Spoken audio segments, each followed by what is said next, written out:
महाराष्ट्राचे उपमुख्यमंत्री एकनाथ शिंदे यांना महादजी शिंदे राष्ट्रगौरव पुरस्कार देऊन सन्मानित करण्यात आले आहे। देशाचे माजी कृषी मंत्री शरद पवार यांच्या हस्ते दिल्लीत हा पुरस्कार देण्यात आला। मात्र या पुरस्कार सोहळ्यावरून आता महाराष्ट्रात राजकीय धुसफूस सुरू झाली आहे।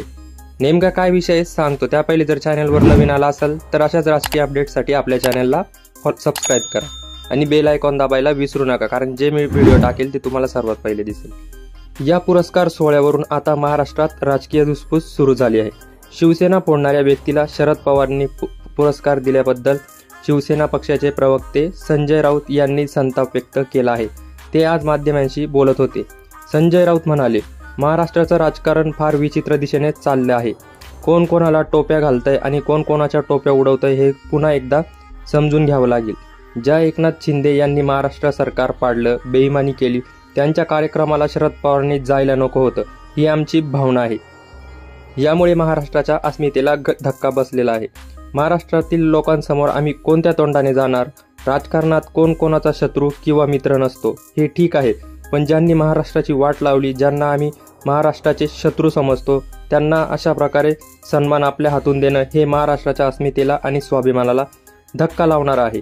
हीच आमची भावना आहे। कदाचित पवारांची भावना वेगळी असू शकेल, पण हे महाराष्ट्रातील जनतेला पटलेलं नाही, कारण शरद पवारांचा आम्ही आदर करतो, असंही संजय राऊत म्हणाले। ज्यांनी शिवसेना फोडली अशांना तुम्ही सन्मानित करता, यामुळे आम्हाला वेदना झाल्या आहे। दिल्लीतील राजकारण वेगळं असेल, पण यामुळे आम्हाला वेदना झाल्या आहे। काही गोष्टी राजकारणात टाळायच्या असतात। तुमचं आणि अजित पवारांचं गुप्तगू होत असेल, पण याचं भान राखून आम्ही पुढचं पाऊल टाकतो, असंही संजय राऊत म्हणाले। दिल्लीत साहित्य संमेलन सुरू नसून राजकीय दलाली सुरू आहे। कोणालाही कसेही पुरस्कार देतात, कोणाला कसेही सत्कार करतात। या लोकांचा साहित्यांशी काय संबंध?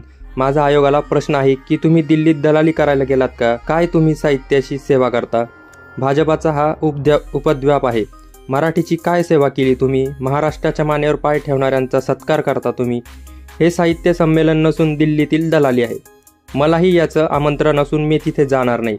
जो मराठी माणूस आहे तो जाणार नाही, असंही संजय राऊत म्हणाले। संजय राऊतांच्या